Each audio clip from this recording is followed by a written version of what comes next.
એક દિવસ એક ઘેટી તેના 3 નાના બચ્ચા સાથે જંગલના રસ્તે જઈ રહી હતી.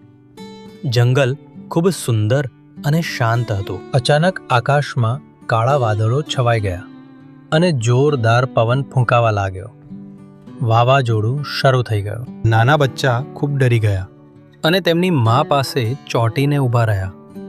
ઘેટીએ આજુબાજુ જોયું અને થોડા દૂર એક ગુફા દેખાઈ. તે તરત પોતાના બચ્ચાને લઈને ગુફાની અંદર સુરક્ષિત રીતે લઈ ગઈ.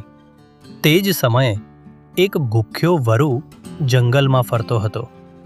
વરુ ગુફા પાસે આવ્યો અને અંદર શું છે તે જોવા લાગ્યો. ગુફાની અંદર બચ્ચા ડરીને પોતાની મા પાછળ છુપાઈ ગયા, પણ તેમની મા ખૂબ હિંમતથી ઊભી રહી અને પોતાના બચ્ચાની રક્ષા કરવા તૈયાર થઈ. થોડી વારમાં વાવાઝોડું શાંત થઈ ગયું. સૂર્ય નીકળી આવ્યો અને વરુ જંગલમાં પાછો ચાલ્યો ગયો. ઘેટી અને તેના બચ્ચા ખુશીથી ગુફા બહાર આવ્યા.